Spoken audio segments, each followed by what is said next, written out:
My name is Olivia Hayes, 28, editorial assistant at a publishing house that never quite notices me. Or, I wasn't noticed, until James Morgan arrived as our new CEO 6 months ago. I've always been the reliable one, the cautious one, the woman who calculates risks and chooses safety. His words hang in the air between us, not a question but a command. My heart stutters against my ribs as our eyes lock. I shouldn't be here in this pristine office after hours, shouldn't feel this pull toward someone so forbidden. My fingers tremble at the top button of my blouse. I could walk away, should walk away. Instead, I find myself slowly beginning to comply. But something about him, his quiet authority, the intensity in his gaze awakened a part of me I never knew existed. A part that wants to surrender control, if only to the right person. This is how I found myself crossing lines I never thought I would. I never expected to be called into James Morgan's office for an interview. His assistant emailed me on a Tuesday afternoon. Mr. Morgan wanted to speak with me personally about a potential position. My hands shook as I read the message 3 times. "What does he want with you?" Megan from marketing whispered when I told her. Her eyes widened, equal parts envy and concern. Nobody from our level ever gets called up there. I spent that night researching him obsessively. Princeton graduate, built his first media company at 24, acquired our struggling publishing house 6 months ago.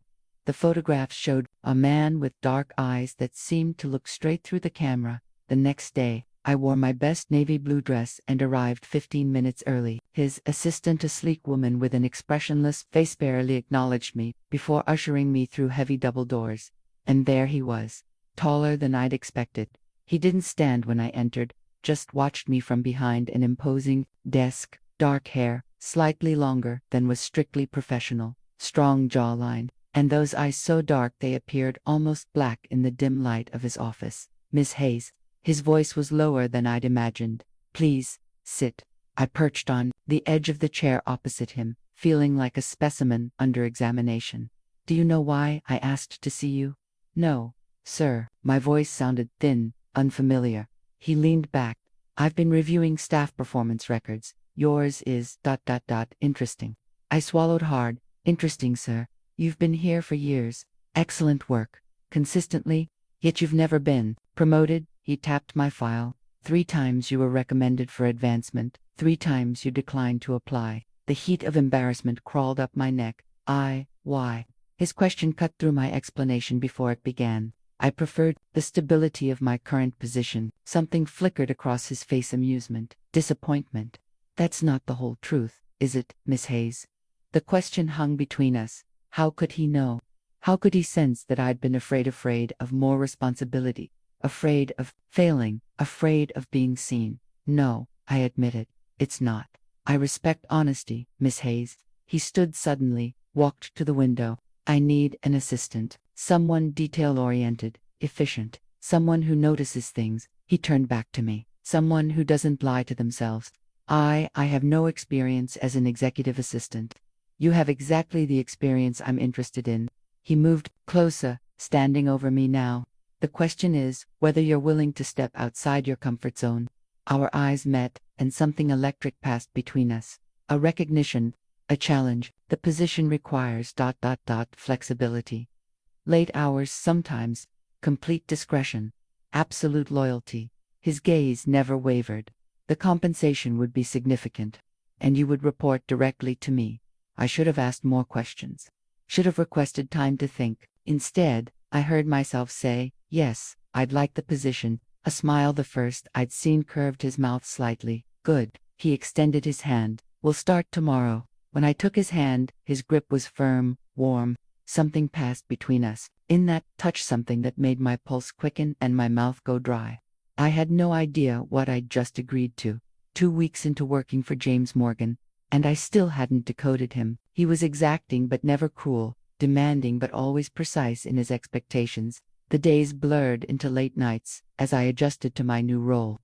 I learned his habits, his preferences, the subtle shifts in his expression that indicated approval or dissatisfaction. Tonight was no different. The office had emptied hours ago, and I was finalizing his schedule for an upcoming conference when he appeared in the doorway of my office, the antechamber to his larger one. "Still here?" he asked, though it wasn't really a question. Just finishing the Singapore itinerary, sir. I'd continued calling him sir despite his occasional suggestion to use his first name. Something about the formality felt necessary, a barrier between us.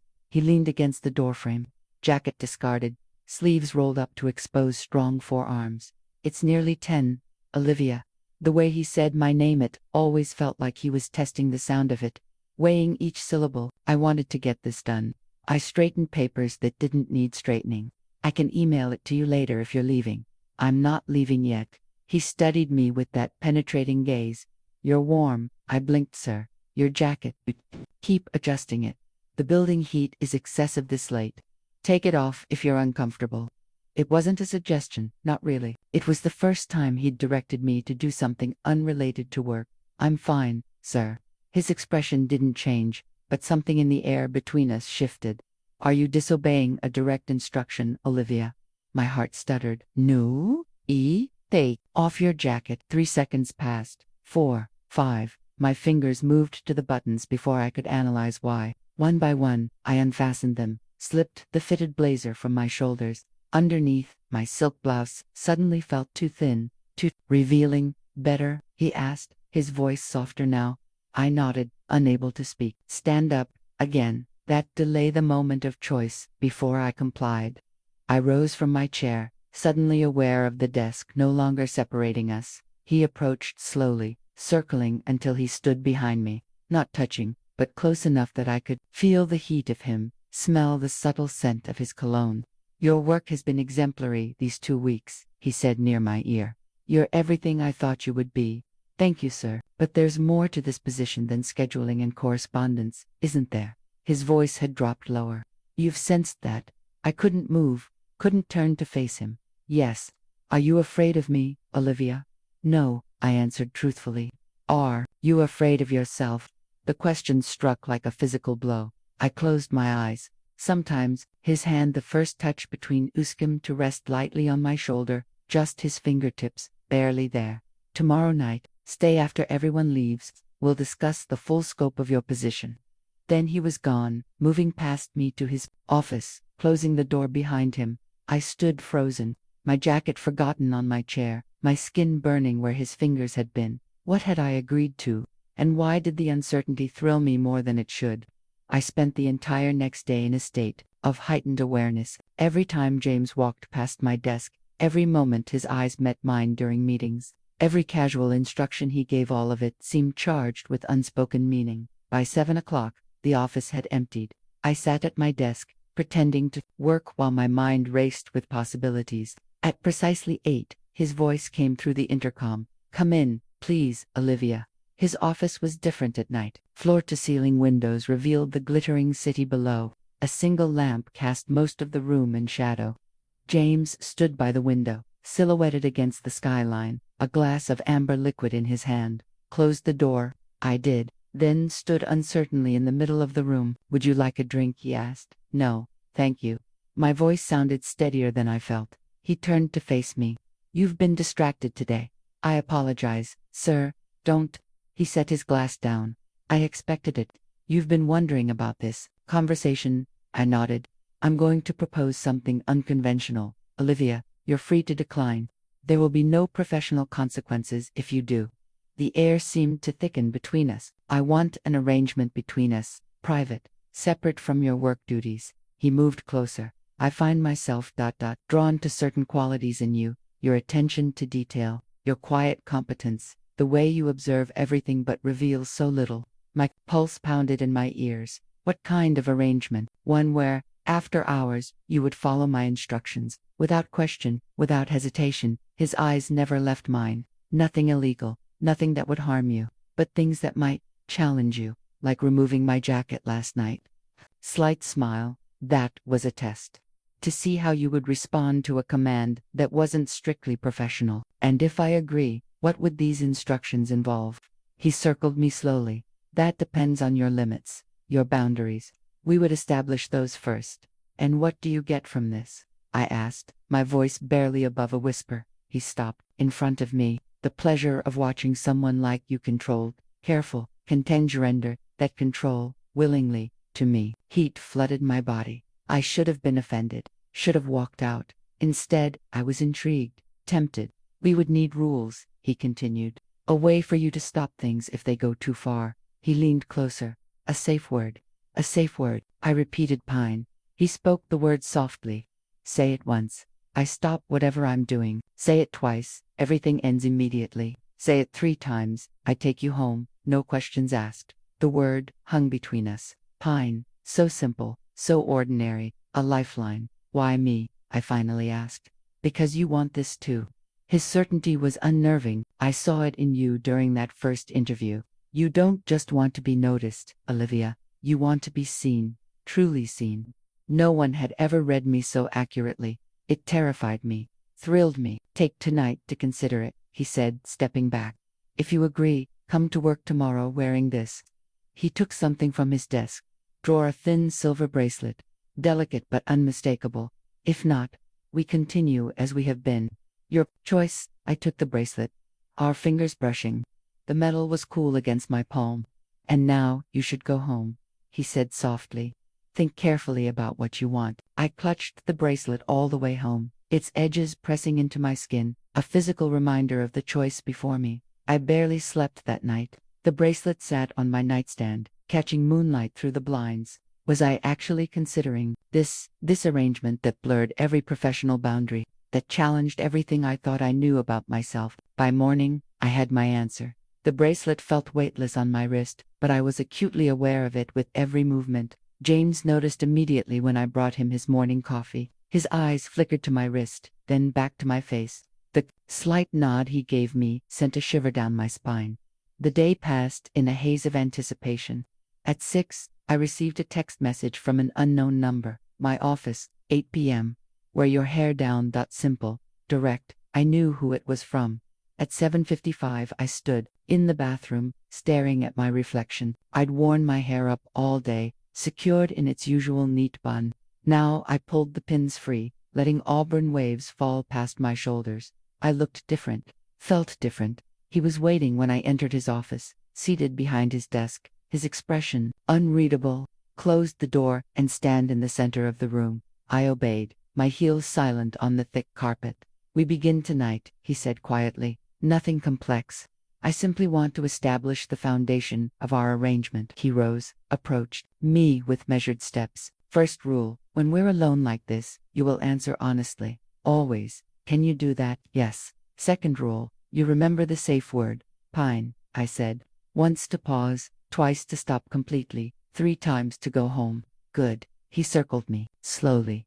Third rule, when I give you an instruction in this context, you may take a moment to consider it, but once you begin to comply, you commit fully. Understood? Yes. He stopped in front of me. Take off your shoes. My first real test.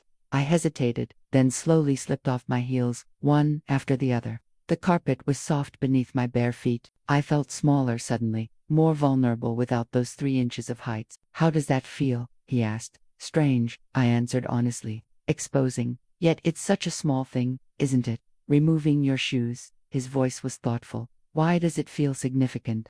Because I'm doing it because you told me to, I said, the realization coming as I spoke. Not for comfort or convenience. For you. Something like approval flickered in his eyes. Exactly. He moved closer. Now, I want you to close your eyes. This was harder. Closing my eyes meant trusting him completely, meant giving up visual control of the situation. I took a deep breath and let my eyelids fall shut. Good, he murmured, his voice closer now. I'm going to ask you questions. Remember the first rule. Honesty, I whispered. Why did you wear the bracelet today? With my eyes closed, it was easier to find the truth. Because I'm curious. Because no one has ever seen me the way you seem to. Are you afraid right now? Yes. Of me? No. The certainty in my voice surprised even me, of what I might discover about myself. I could feel him, circling me again, his presence like a current in the air. Open your eyes. He stood directly before me, closer than before but still not touching me. Tonight was simple, he said. A beginning. Each time, we'll go a little further. His gaze was intense. Next time, I want you to wear a dress. Something you feel beautiful in. When I asked, you'll know. He stepped back. You can put your shoes on and go home now. We're finished for tonight. As I slipped my heels back on, I felt changed somehow. Nothing dramatic had happened. No lines crossed, yet something fundamental had shifted between us and within me. I walked to the door, then paused with my hand on the knob. "Thank you," I said softly, not turning around. His response followed me into the hallway. "You're the one giving the gift, Olivia, never forget that." 3 days passed with no message, no indication that anything had changed between us. James was his usual professional, self-demanding, focused, occasionally approving of my work. I began to wonder if I'd imagined the intensity of that night, the promise of more to come. Then came the text message as I was leaving work on Friday. "Tomorrow, the Archer Hotel, Suite 1806, 8 p.m., wear the dress. My pulse jumped. Tomorrow was Saturday. Boundary crossed from work into personal time. I spent hours choosing the dress. Finally settled on a deep burgundy that fell just above my knees, with a neckline that suggested rather than revealed. The Archer was one of the city's most exclusive hotels. I gave my name at the front desk, and the concierge nodded knowingly. "Mr. Morgan is expecting you, Miss Hayes." The elevator ride to the 18th floor gave me time to reconsider, to turn back. IDIDN single quotes T. James opened the door before I could knock. He'd traded his usual suit for dark jeans and a charcoal button-down, sleeves rolled up as always, more casual, yet no less commanding. "You're punctual," he said, stepping aside to let me enter. The suite was elegant minimalist furnishings, floor-to-ceiling windows, the city spread out below like a carpet of lights. No bed in sight, I noted with equal parts relief and disappointment. "You look beautiful," he said, his eyes taking in the dress. "Thank you." The compliment flustered me more than his commands had. "Would you like something to drink? Wine?" "Yes, please." He poured 2 glasses of red wine, handed one to me. Our fingers brushed, sending electricity up my arm. "Sit," he said, gesturing to a sleek armchair. I did, crossing my legs carefully. He took the chair opposite me, studying me over the rim of his glass. "I have a question," he said after a moment. "Why do you trust me?" The directness caught me off guard. I'm not sure I do." Completely, a smile played at the corners of his mouth. "Honesty, good." He leaned forward. "Take off your earrings." The request was unexpected, seemingly disconnected from his question. I reached up, removed the small pearl studs, placed them on the side table. "Now tell me one reason you're here." "Tonight," I took a sip of wine, gathering courage, "because when you look at me, I feel seen." "Your necklace." Again, I complied, unfastening the delicate silver chain, adding it to my earrings on the table. "Another reason. Because I'm curious about my own limits, about why this," I gestured between us, "affects me the way it does." "Your bracelet." "Not mine, the one on your right wrist." My fingers trembled slightly as I unclasped the thin gold bangle my sister had given me for my birthday. It joined the growing collection of my possessions. "A final reason." I met his gaze directly because I've spent my life being careful, and for once, I want to feel something dangerous. He nodded slowly, then set his wine glass down. "Stand up and come here." I rose, moved to stand before him. "Every piece of jewelry you've removed represents something you're willing to let go of temporarily. Control, questions, reservations." He stood, bringing us close enough that I could feel the heat of him. "Now I'm going to touch you for the first time. Just your wrist. Are you comfortable with that?" My breath caught. "Yes." His fingers encircled my right wrist, where the bracelet had been. His touch was warm, firm, but gentle. His thumb found my pulse point, rested there. "Your heart is racing," he murmured. "Yes." "Are you afraid?" No. It was the truth. What I felt wasn't fear, it was anticipation, heightened awareness, desire. "Close your eyes." When I did, his other hand came to rest lightly on my cheek. Just that, the barest touch of his palm against my skin, and I felt myself melting into it. "This is what trust feels like, Olivia," he said softly. "This moment, remember it." Then both touches were gone. I opened my eyes to find him watching me, his expression inscrutable. "That's all for tonight," he said. "But," I began, then stopped myself. His eyebrow raised slightly. "You're disappointed?" "Yes," I admitted. "Good." He smiled, a real smile that transformed his face. "Anticipation is part of this. Learning patience." He gestured to my jewelry. "You can put those back on." As I fastened my necklace, he added, "Next Friday, my apartment, I'll send a car." Just like that, I was dismissed, wanting more, yet strangely satisfied by the incremental nature of whatever was building between us. The week crawled by. At work, James was more distant than usual, delegating tasks through email rather than calling me into his office. I felt the absence of his attention like a physical thing. By Friday, I was wound tight with anticipation. The car arrived at my apartment, precisely at Sabina's sleek black sedan with a discreet driver who opened the door without meeting my eyes. I'd chosen a simple black dress tonight, elegant but understated. The ride to James's apartment took 20 minutes, giving me time to wonder what awaited me. His building was exactly what I'd imagined, a modern high-rise in the most exclusive part of the city. The doorman nodded, as if he'd been expecting me, directed me to the private elevator that went directly to the penthouse. James opened the door wearing a crisp white shirt, top buttons undone, revealing a glimpse of collarbone. The domesticity of the setting, his home, rather than a neutral location, added a new dimension of intimacy. "Come in," he said, his voice low. His apartment was a study in controlled minimalism, open spaces, floor-to-ceiling windows, expensive but understated furniture. Everything in its place. "Would you like a tour?" he asked. "Yes, please." He showed me through the apartment, the sleek kitchen he admitted he rarely used, the dining room with its view of the city, the study lined with books, carefully avoiding the bedroom. I noticed in the living room. He gestured to the couch. "Sit, I have something for you." I perched on the edge of the cushions. He disappeared into another room, returned with a small box. "Open it," he said. Sitting beside me, close but not touching. Inside was a thin silver chain with a small key pendant. Simple, elegant. "It's beautiful," I said. "It's symbolic," he replied. "May I?" I nodded, and he took the necklace, moved behind me to fasten it. His fingers brushed the nape of my neck, sending shivers down my spine. "The key represents trust," he said, returning to sit across from me. "My trust in you, your trust in me." I touched the pendant where it rested in the hollow of my throat. "Thank you. Tonight, we go further." His voice had taken on that quality, the one that made everything else fade away. "Stand up." I rose, my pulse quickening. "I'm going to ask you to remove an article of clothing. Just one. Your choice." The request hung between us. This was a significant escalation from jewelry. I considered my options, calculating what would reveal the least while still complying. Finally, I reached down and slipped off one high heel, then the other. A slight smile curved his lips. "Interesting choice." It seemed the safest option. "And is safety what you're looking for, Olivia?" The question caught me off guard. Was it, had I come all this way, crossed all these lines, just to play it safe? "No," I admitted. "Then choose again." My heart hammered against my ribs. Slowly, I reached behind my neck, unzipped my dress just enough to pull it over my shoulders. I let it fall to the floor, leaving me in my black slip dress, essentially modest undergarments, but still more revealing than anything he'd seen before.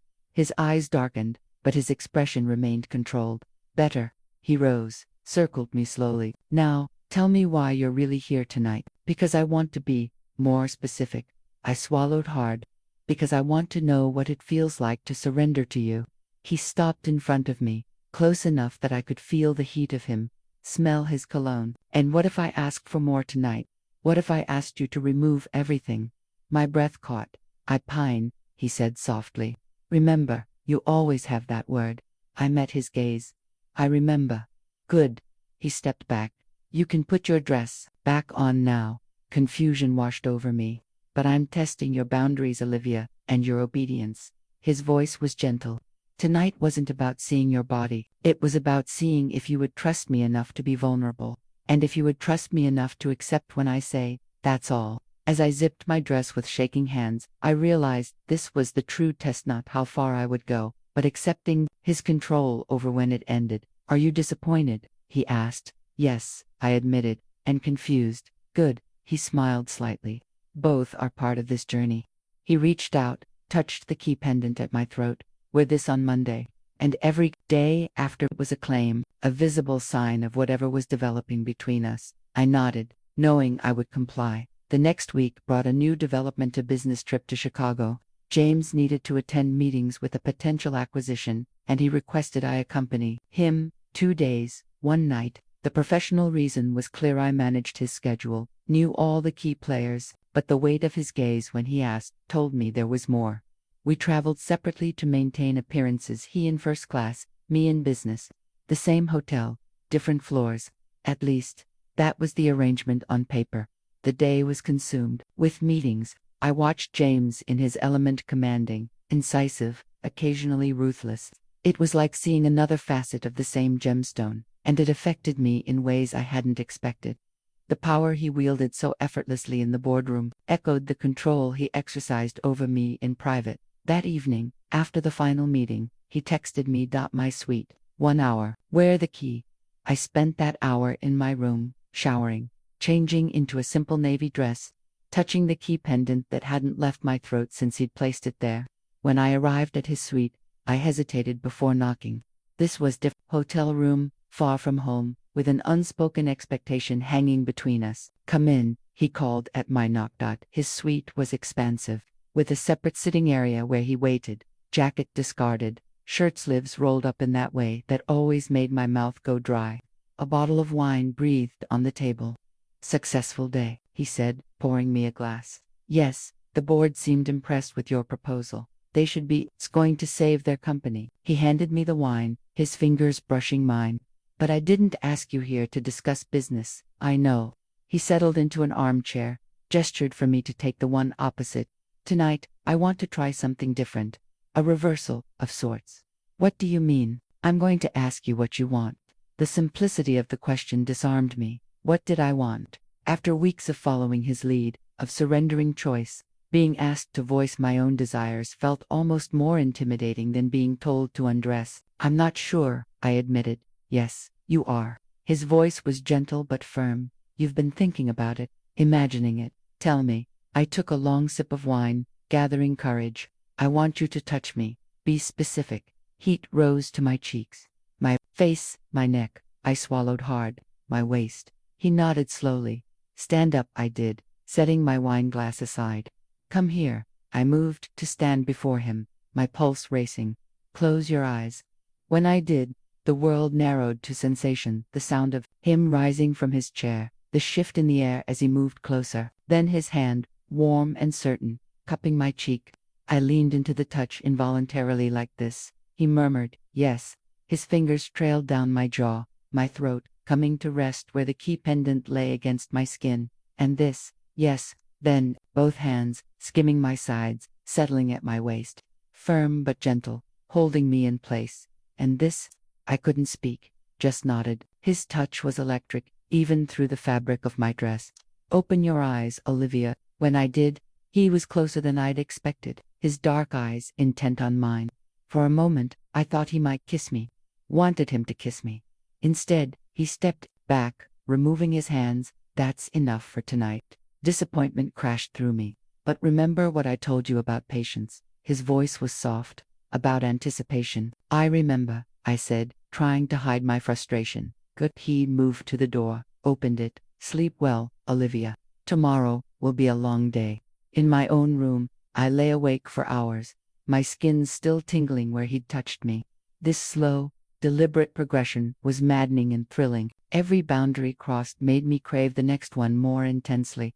I was beginning to understand the power in this exchange. He controlled the pace, set the limits, but I controlled something equally important, my consent, my willingness to follow. Where he led. The realization brought with it a strange sense of freedom. After Chicago, things accelerated. A text message would arrive sometimes at work, sometimes at home, with a time, a place, and a simple instruction. Wear your hair down, no jewelry except the key. A dress, no pantyhose. Each meeting pushed boundaries a little further. In his office after hours, he directed me to unbutton the top 3 buttons of my blouse. In his apartment, to remove my dress and stand before him in my slip. Once, in a private dining room at an exclusive restaurant, he whispered for me to excuse myself to the bathroom and remove my underwear. Return to the table knowing only I and he were aware of my state of undress. Each time, he maintained control of himself, of the situation, of me. Each time, he stopped short of what I truly wanted, leaving me aching for more. But tonight was different. His message had been more cryptic than usual. My apartment, 8 p.m. We take the next step. I arrived to find him more serious than usual. A tension in his shoulders I hadn't seen before. Sit down, Olivia. He indicated the couch. We need to talk before we continue. Something in his tone made my stomach tighten. Is something wrong? No. He sat across from me. But what I'm going to ask tonight is more than I've asked before. And I need to be certain you understand what you're agreeing to. I nodded, waiting. I want to be clear about what this is between us. His gaze was steady. This isn't just about sex. It's about trust. Surrender. The exchange of power. I understand. Do you? He leaned forward. Because tonight, if you agree, I'm going to give you an instruction that crosses a significant line, and I need to know you're doing this for the right reasons. What are the right reasons? I asked softly. That you find freedom in submission. That you trust me to guide you through this safely. That you want this as much as I do. I met his gaze. I do. He studied me for a long moment. The safe word remains the same. Use it if you need to. No questions. No judgment. I know. He stood, moved to the center of the room. Come here. I rose, joined him, my heart pounding against my ribs. Tonight, he said quietly, I'm going to ask you to take off your clothes. All of them. And I'm going to watch you. The words hung in the air. Between us. This was it, the moment. The title of my story had been building toward the line we'd been approaching for weeks. If you don't want this, say so now. Or use the safe word at any point. I took a deep breath. I want this. His expression remained serious. Then begin. My fingers trembled as I reached for the zipper of my dress. I'd chosen carefully tonight a simple black wrap dress, easily removed. The sound of the zipper seemed unnaturally loud in the quiet room. I hesitated, my hand on the fabric. Second thoughts? He asked, his voice gentle. No. I met his gaze, just, nervous. You can stop any time. I know. I took a deep breath. I don't want to stop. With deliberate slowness, I unwrapped the dress, let it fall to the floor at my feet, stood before him in my black lace bra and matching underwear. The key pendant glinted in the low light. His eyes never left mine, not looking at my body, but watching my face, my reactions, my emotions. Continue, he said softly. I reached behind my back, unclasped my bra. Let it join my dress on the floor. His gaze remained fixed on my face, though I saw the muscle in his jaw tighten. Only one piece remained. I hooked my thumbs in the waistband of my underwear, slid them down my legs, stepped out of them, and then I was standing before him, completely naked except for the key around my neck, vulnerable, exposed, and strangely, powerfully free. Look at me, Olivia, he said quietly. I raised my eyes to his. You're beautiful, he said, but more importantly, you're brave. He took a step closer, still not touching me. How do you feel? Exposed, I whispered, but not afraid. Good. His voice was rough. Because this what you're giving me right now is a gift, and I don't take it lightly. Time seemed suspended as we stood there, inches apart, his gaze holding mine. Then he stepped back, picked up a blanket from the couch, and held it out to me. Enough for tonight, he said gently. I wrapped the blanket around myself, sudden tears pricking at my eyes, not from shame or regret, but from the intensity of what had passed between us. Thank you, he said, and I knew he meant it. For what? For trusting me. He touched my cheek lightly. For letting me see you, all of you. I leaned into his touch, understanding finally what this had been about all along. Not possession, not control, but trust. Complete, absolute trust. Something shifted between us after that night. At work, James was more attentive, his hand occasionally brushing mine when I handed him documents, his eyes lingering when no one else was watching. Our private meetings became more frequent, twice, sometimes 3 times a week. Each time, the boundaries expanded. Each time, I surrendered a little more. Then came the company gala, an annual event celebrating the publishing house's achievements. As CEO, James was expected to attend. As his assistant, so was I. But the text he sent that morning suggested tonight would be different. Wear something formal, black. The car will pick you up at 7. I'll have a gift waiting. The dress I chose was elegant black silk, floor-length with a slit up one side, modest enough for a work function, but designed to draw the eye. The car arrived precisely at 7. Inside was a small velvet box with a note. Wear this tonight, no other jewelry but the key. Inside was a delicate silver bracelet, a thin chain with a single charm. a small silver pine cone, the safe word, transformed into a visible symbol, a reminder that I always had control, even in surrender. The gala was held at the city's most exclusive hotel. I arrived separately from James, maintaining our professional facade. He was already there when I entered, commanding attention in his perfectly tailored tuxedo. Surrounded by board members and industry executives, our eyes met across the room. He nodded slightly, acknowledging me, while continuing his conversation. For an hour, we orbited each other. I mingled with colleagues, accepted compliments on my dress, discussed upcoming titles with editors. But I was always aware of him, his location in the room, the direction of his gaze, the subtle signals in his posture. Finally, he approached, glass of champagne in hand. "Miss Hayes," he said formally, for the benefit of those nearby, "you look lovely tonight." "Thank you, Mr. Morgan. I see you're wearing the bracelet I sent." His voice was casual, but his eyes conveyed deeper meaning. "It suits you." "It was a thoughtful gift," I replied, touching it lightly. "I'm particularly fond of the charm." A slight smile. "I thought you might be." He leaned closer, his voice dropping so only I could hear. "Meet me on the terrace in 5 minutes." He moved away, stopping to chat with the board chairman. I finished my champagne, made a brief excuse to my colleagues, and slipped outside. The terrace was deserted, the November chill keeping most guests inside. I stood at the railing, looking out over the city lights, shivering slightly in my sleeveless dress. Cold. His voice came from behind me. "A little." He shrugged out of his tuxedo jacket, draped it over my shoulders. The fabric was warm from his body, carried his scent. "Better?" "Yes, thank you." He stood beside me at the railing, our shoulders nearly touching. "You've handled yourself well tonight. Professional, poised. It's part of my job." "True." He turned to face me. "But tonight, I want to ask something beyond your job description." My pulse quickened. Here. His eyes were intent on mine. "In public, but private enough. What do you want?" He reached out, touched the key pendant at my throat. "I want you to kiss me." Of all the things he'd asked of me, to undress, to obey, to surrender, this seemed the most intimate, the most revealing. "Now." My voice was barely a whisper. "Now." His fingers traced the line of my jaw. "Only if you want to." Did I want to? This would change everything. Crossed the last boundary between professional and personal, between our arrangement and something deeper. I stepped closer, placed my hand on his chest, felt his heartbeat, strong and rapid beneath my palm. "Yes," I said simply. I rose on tiptoes, pressed my lips to his. The kiss was gentle at first, tentative, then his arms circled my waist, pulled me against him, and the kiss deepened into something hungry, something we'd both been restraining for too long. When we finally broke apart, we were both breathing hard. His eyes had darkened, his careful control slipping for the first time. "We should go back inside," he said, his voice rough, "before I do something inappropriate for a company event."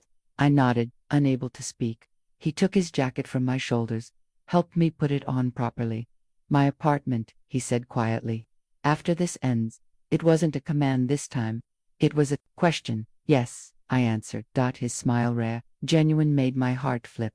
"Then let's get through the next 2 hours as quickly as possible." We barely made it through his door. His lips found mine the moment it closed behind us. Hungry and demanding, his hands cupped my face, slid into my hair, down my back. All the restraint of the past weeks had vanished, replaced by an urgency that matched my own. "Bedroom," he murmured against my mouth. He led me down the hallway, into a room I'd never seen before. Minimalist like the rest of his apartment. Large bed with charcoal sheets, floor-to-ceiling windows with the city spread out below. Dimmed lights casting everything in soft shadow.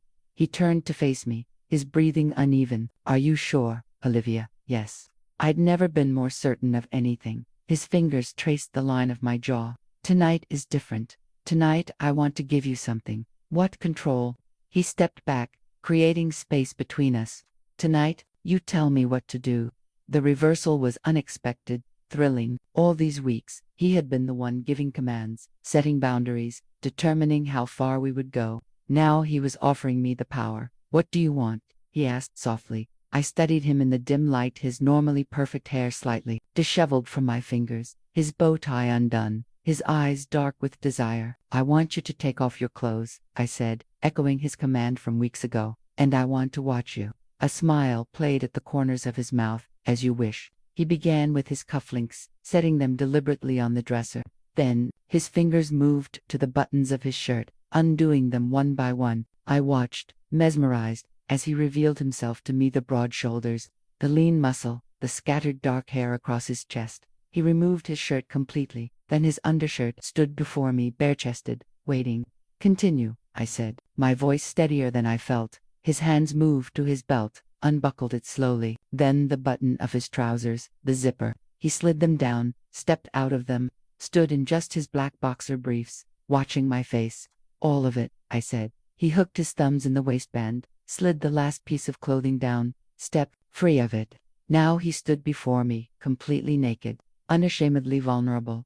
He was beautiful, all lean muscle and sharp angles, strength contained in perfect control. Now what? He asked, his voice rough. Come here. He approached until he stood directly before me, close enough to touch, but not touching. Kiss me, I commanded. His mouth claimed mine, gentle at first, then more insistent. His hands remained at his sides, waiting for my permission. Touch me, I whispered against his lips. His hands found my waist, pulled me against him. I could feel the heat of him through my dress, the hard evidence of his desire pressing against me. The zipper, I murmured. Undo it. His fingers found the zipper at the back of my dress, slid it down slowly. The silk loosened, slipped from my shoulders. He helped me step out of it, his eyes dark as they took in my body, now clad only in black laced underwear and the key pendant. The rest, said Dot. His hands moved with exquisite slowness, removing each remaining piece, until I stood naked before him, as I had once before. But this time, he was naked too. This time, there would be no stopping.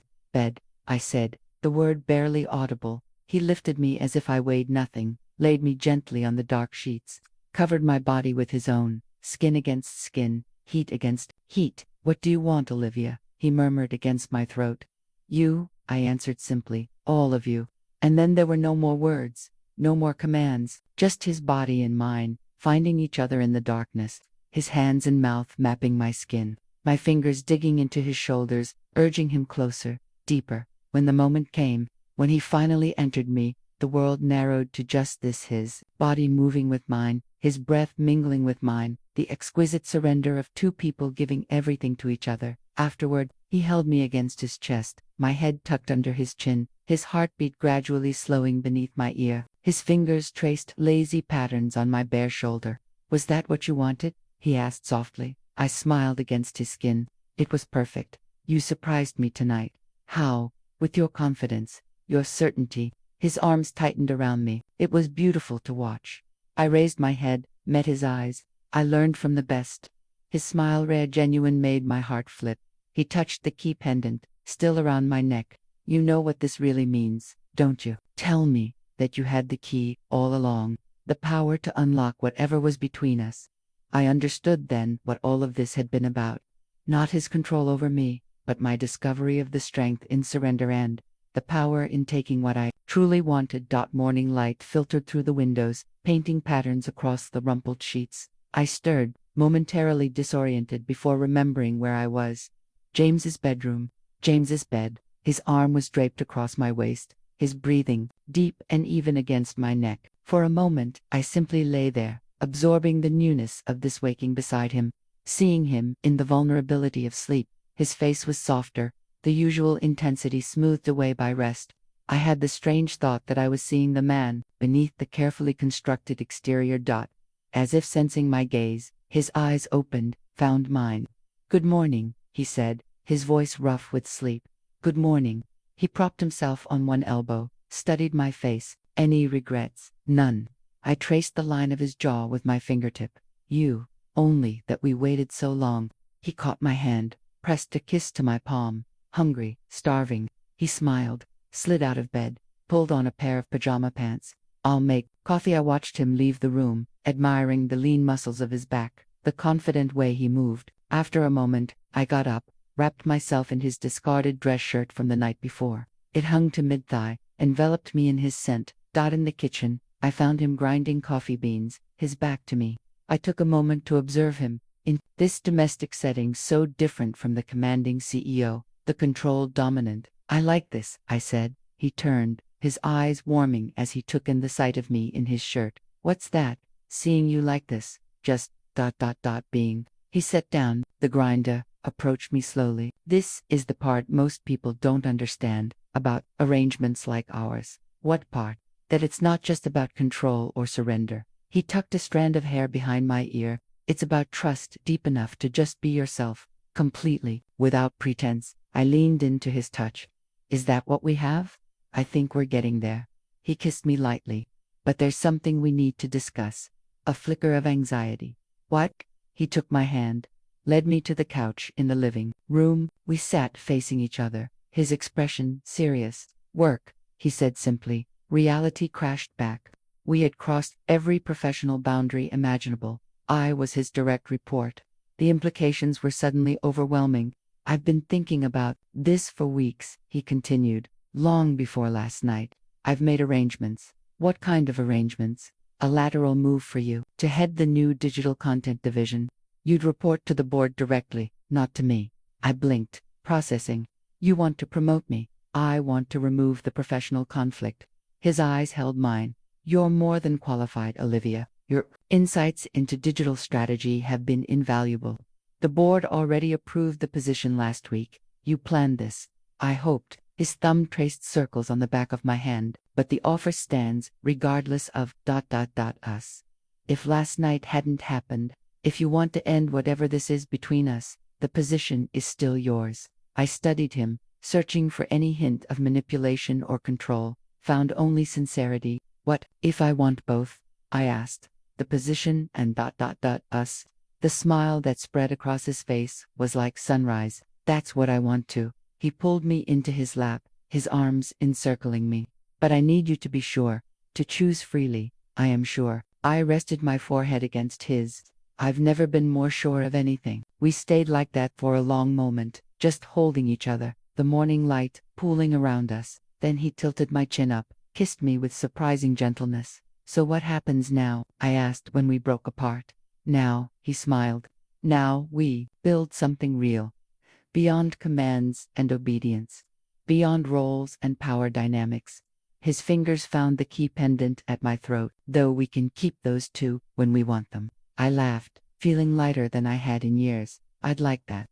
But first he stood, lifting me effortlessly. Breakfast, then a shower, then perhaps back to bed. Is that a command, Mr. Morgan? I teased, his eyes darkened with desire. No, Miss Hayes, it's a request.